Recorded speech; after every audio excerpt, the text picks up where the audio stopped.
Let's explain in English and Marathi with exercise. Period of unrest. As the sun preached devotion to God, the brave Maratha Sardar started a tradition of bravery. जसं काही संतांनी लोकांच्या मनामध्ये भक्तिभाव निर्माण केला, पण शूर मराठा सरदारांनी काय केलं? महाराष्ट्रामध्ये शौर्याची परंपरा निर्माण केली होती. This was the period of the great unrest. The two sultans, the Adil Shah of Bijapur and the Nizam Shah of Ahmednagar, were constantly at war with each other. They made use of the armies of Maratha Sardar in this war. त्यावेळेला जे होते म्हणजे तो काळ धामाधुमीचा म्हणून समजला जायचा. विजापूरचा जो आदिलशाह होता आणि अहमदनगरचा निजामशाह या दोघांनी सुलतानमध्ये महाराष्ट्रामध्ये नेहमी लढाया होत होत्या आणि या लढायासाठी त्यांना फौजाची गरज पडे. तर ती फौजाची गरज कुठून भागविल्या जाईल? तर मराठा सरदारांपासून ती फौजांची गरज भागविल्या जात असे. The brave Maratha Sardar. The Marathas were both brave and true. They were also fearless and loyal to their masters. म्हणजे जे काही मराठा सरदार होते ते शूर होते, पराक्रमी होते, खूप कष्टी होते आणि ते भीत नसायचे. ते नेहमी आपल्या जे मालक असायची त्यांच्याशी लॉयल म्हणजेच निष्ठावान असायचे. They were very proud of their achievement on the battlefield. The brave Maratha shoulder with a spear in hand and a sword at the side would ride in his Sardar's cavalry. म्हणजे जी मराठा सरदार होती त्यांच्या एका हातामध्ये नेहमी भाला असायचा, कमरेला तलवार असायची. ते धाडसी जवान मराठा सरदार होते. घोड्यांवर नेहमी मान घालून म्हणजेच पाय लावून आपले सरदारांच्या फौजेत दाखल होत असे. All the Maratha Sardar had their own private armies. If such a Sardar went to the Sultan with his army, the Sultan gave him employment. म्हणजे जेव्हा केव्हा जी मराठा सरदार ही काय करायची, त्यांची स्वतःची एक आर्मी असायची, स्वतःचे सैन्य असायचे. जेव्हा त्यांचा सरदार किंवा त्या सुलतान जेव्हा याला जायचा, आर्मीला जायचा, लढाईला जायचा, तेव्हा ती त्यांची जी काही जहागीर आहे ती त्यांच्या जवळ सोपवायची. Made him a sardar of his kingdom and sometimes conferred a jagir upon him. आणि आपली जागीरसुद्धा त्यांना सोपवून जायचे. The sardar who receive such jagir consider himself raja. आणि हे असे जे काही सरदार होते ज्यांच्या याच्यावर जहागीर सोपविली आहे ते स्वतःला राजे समजत असत. There were many famous Maratha Sardars at the courts of Ahmednagar and Bijapur. The more famous among them were the Jadavas of Sindakhed, Nimbalkar of Phaltan, Ghorpades of Mudhol, More of Zawri, Bhosle of Verul. The Sindakhed Jadav were descendant of the Yadavs of Devgiri. Jizabai, the mother of Shivaji Maharaj, was the daughter of Lakhujirao Jadhav of Sindakhed. म्हणजे ज्यावेळेचं हे होतं की तिथे खूप famous असे मराठा सरदार होते. कोणत्या? तर अहमदनगर आणि बिजापूरच्या कोर्टला. आणि त्यातले सगळ्यात महत्त्वाची आणि फेमस अशी होती की जाधव ऑफ सिंदखेड. सिंदखेडचे जाधव प्रसिद्ध होते, फलटणचे निंबाळकर प्रसिद्ध होते, मुधोळचे घोरपड प्रसिद्ध होते, जावळीचे मोरे, वेरूळचे भोसले. आणि त्यातल्या सिंदखेडचे जाधव जे होते त्यांचे जे वंशज होते यादवांचे, कुठले? तर देवगिरीचे. त्यातली त्यांची मुलगी होती जिजाबाई, जी होती शिवाजी महाराज यांची आई. The daughter of Lakhuji Jadhav, जे सिंदखेडचे जाधव होते लखुजी त्यांची ती मुलगी. ट्रेडिशन ऑफ वेलर म्हणजे शौर्याची परंपरा. All these Sardar were brave, but many of them were sworn enemies of one another. त्यांच्यामधले जे सरदार होते ते फार ब्रेव होते, अगदी शूर होते, पण त्यांच्या स्वतःमध्येच एकमेकांशी हाडवैर होते. They never thought that they should unite and do something for their own people. पण त्यांच्यामध्ये अशी एकीच नव्हती आणि कधी विचारसुद्धा करायचे नाही की आपण आपल्या माणसांचं आपण काहीतरी यश दिलं पाहिजे किंवा त्यांचं काहीतरी व्यवस्थित केलं पाहिजे, कळायचंच नाही. So all their valour and bravery serve the interest of others. त्यांचा जो काही शूरपणा होता आणि जो मुसद्दीगिरी होती ते फक्त इतरांच्याच उपयोगी ते हे करायचे, आणायचे.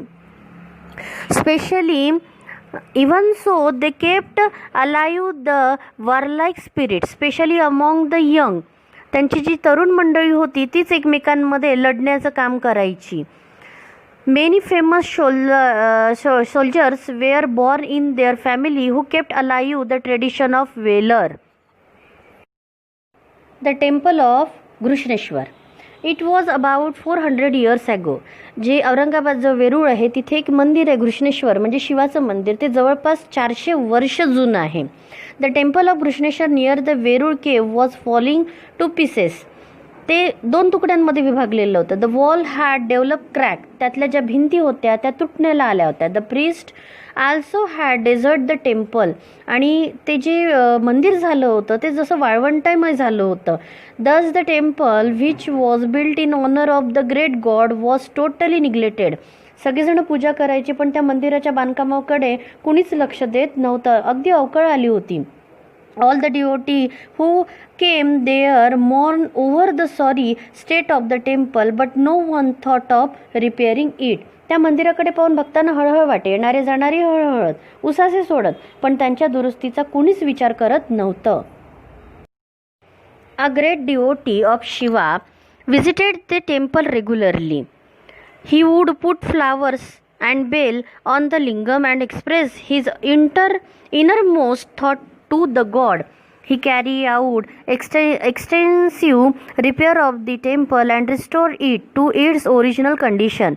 He also made arrangement for the proper maintenance of the temple. तिथे एक शिवभक्त यायचा, नित्यनियमाने यायचा. शिवाच्या पिंडीवर बेलफूल वाहत असे, हात जोडून त्यांच्या मनातल्या शिवलिंगालाही सांगत असे. एक दिवस त्यांनी गडी माणसं आणली आणि पडक्या मंदिरांच्या भिंती नीट केल्या. Now there were lights both inside and outside the temple, and the lost grandeur of Grishneshwar was restored. Who was the devotee who did all this? He was Maloji Raje Bhosale.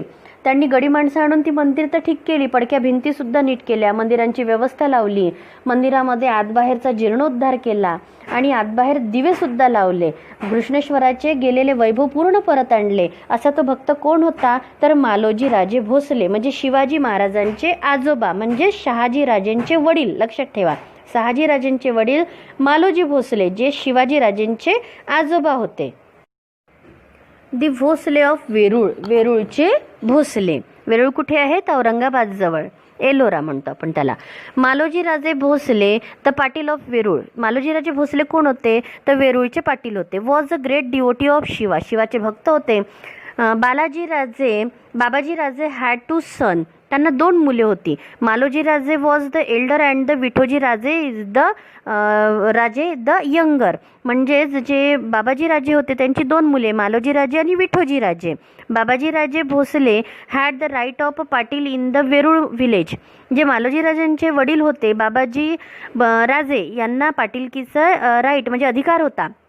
Maloji Raje and Vithoji राजे वेअर बोथ ब्रेव्ह अँड एंटरप्राइझिंग. दोघंही एंटरप्राइझिंग म्हणजे कर्तबगार होते. कोण? मालोजी भोसले आणि विठोजी राजे, हे दोघं भाऊ. They had in their service many arm Maratha troops. त्यांनी खूप असे सैन्य जमा केले आणि त्याचे दळ तयार केले. It was a period of great unrest. आणि तो पूर्ण धामधुमीचा असा काळ होता की ज्या वेळेला त्यांनी पूर्ण सैन्य जमवून आपले जी काही ही होती मराठी सत्ता तयार केली होती. The Mughal Emperor from Delhi had attacked the kingdom of Nizam Shah. जी मुघल सत्ता होती त्यांनी दिल्लीला अटॅक केला होता. कुठून? From Delhi had attack the kingdom of Nizam Shah. Nizam शहाच्या राज्यावर त्यांनी काय केलं? आक्रमण केलं होतं. Daulatabad was then the capital of Nizam Shah. Nizam शहांची राजधानी होती दौलताबाद, जी औरंगाबाद जवळ आताही आहे.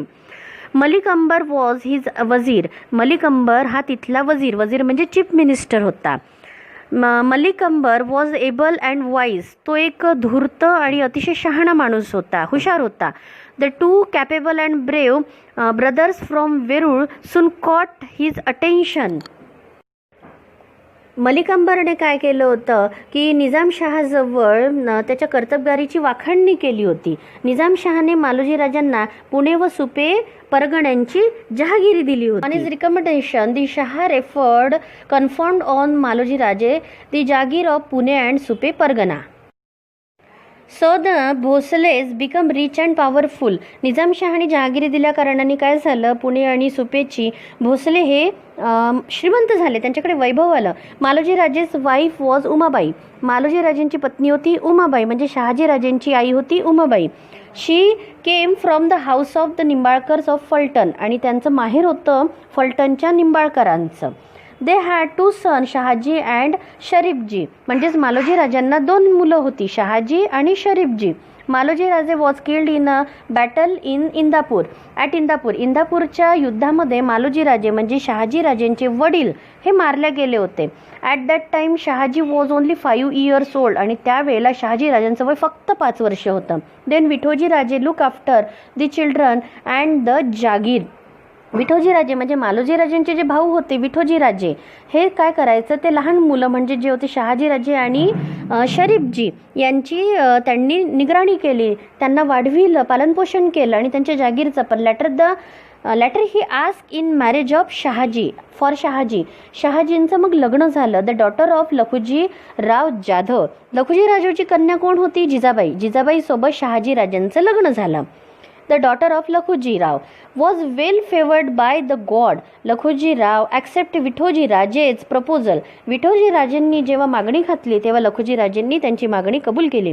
Lakhujirao was a brave and valiant sardar in the court of Nizamshah. निजामशहाच्या मधील लखुजी राजे काय होते, एक शूर सरदार होते. He kept a large army of his own. त्यांची स्वतःचे एक मोठं सैन्य होतं. He commanded great respect and honour at the court of Nizamshah. निजामशहामध्ये त्यांचं एक नाव होतं, त्यांना रुतबा होता, मानसन्मान होता. He celebrated the wedding of Shahaji Raje and Jijabai with great pomp. खूप मोठ्या उत्साहाने थाटामाटाने शहाजी राजे आणि जिजाबाई यांचं लग्न लावण्यात आलं. Jijabai became the fortune of the Bhosale family, आणि ते भोसले फॅमिलींच्या सून झाल्या. शहाजी राजे. निजामशहा ट्रान्सफर टू शहाजी राजे the Jagir of had confer on Maloji राजे. मालोजी राजे गेल्यानंतर जी काही जहांगिरी होती, जी विठोजी राजांनी सांभाळली होती, निजामशहाने ती जहांगिरी परत शहाजी राजांच्या हस्ते सोपविली. Shahaji Raje was a brave and capable man. ते खूप शूर होते आणि लायक होते याच्या गोष्टीसाठी. Held in great respect at the court of Nizamshah. निजामशहाच्या कोर्टमध्ये, दरबारामध्ये त्यांना खूप मान होता, सन्मान होता. The Mughal emperor decided to conquer the kingdom of Nizamshah. मुघलांनी परत एकदा ठरविलं की त्यांचं जे निजामशहाचं किंगडम आहे, राज्य आहे, ते जिंकण्याची पुन्हा त्यांनी ठरविले. For this he made an alliance with the Adilshah of Bijapur. आणि त्यांनी काय केलं, मग यासाठी आदिलशहा बिजापूरचा त्याच्याशी हातमिळवणी केली. अलायन्स म्हणजे हातमिळवणी करणे, मिळाला त्याच्याशी. Malik Ambar and Shahaji Raje fought bravery to save Nizamshahi. निजामशाहीला वाचवण्यासाठी मलिक अंबर आणि शहाजी राजे हे लढले. They defeated both the armies. आणि त्यांनी जी हातमिळवणी केलेली होती, मुघल कोणाशी हातमिळवणी केली होती, त्यांनी आदिलशहा ऑफ बिजापूरशी, तर त्यांना दोघांनाही यांनी हरविलं. This battle took place at Bhatwadi near Ahmednagar. आणि हे युद्ध कुठे झालं होतं, अहमदनगर जवळ असलेल्या भातवाडीजवळ. Sharifji was killed in the battle. आणि त्या लढाईमध्ये शरीफजी म्हणजे जे होते शहाजी राजेंचे भाऊ ते वारले. शहाजी राजे डिस्प्ले ग्रेट वेलर. त्यांनी खूप मोठा पराक्रम गाजवला. He was praise everywhere as a brave general. सगळीकडे त्यांची चर्चा होऊ लागली, खूप शूर आहे, खूप शूर आहे. His reputation in the court was so enhance that even Malik Ambar. आणि मलिक अंबरपेक्षा पण त्यांचं जे काही रेप्युटेशन आहे, दर्जा आहे, तो वाढू लागला होता. Malik Ambar began to feel jealous of him. आणि मलिक अंबरला त्यांचा हेवा वाटू लागला होता.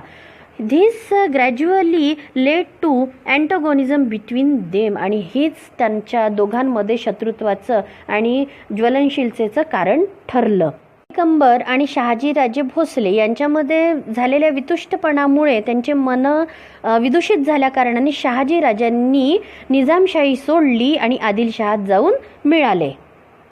Shahaji Raje left Nizamshahi and join the court of Adilshah at Bijapur. Adilshah honour him with the title of सरलष्कर.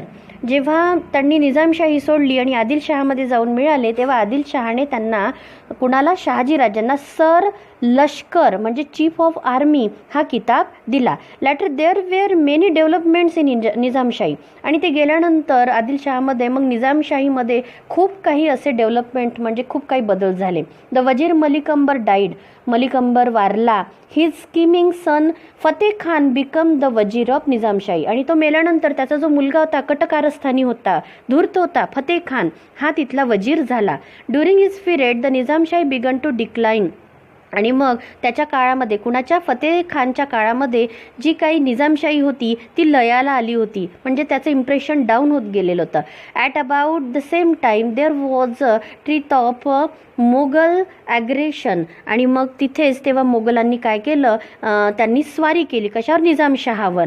So Nizamshah's mother appealed, निजामशहाच्या आईनी अपील केली, विनवणी केली कुणाला, to Shahaji Raje to return the Nizamshahi and save it, की तुम्ही निजामशाहीमध्ये परत या आणि आमच्या साम्राज्याला वाचवा, अशी विनवणी शहाजी राजांना निजामशहाच्या आईनी केली. देअरफॉर शहाजी राजे लेफ्ट आदिलशाही आणि त्याच्यामुळे पुन्हा शहाजी राजांनी आदिलशाही सोडली अँड रिटर्न टू निजामशाही आणि पुन्हा निजामशाहीमध्ये सामील झाले. विद्यार्थ्यांनो, पाठ समजला की नाही समजला ते मला कमेंट्समध्ये कळवा आणि आणखीन कुठला कंटेंट तुम्हाला हवा आहे ते सुद्धा मला तुम्ही कळवा.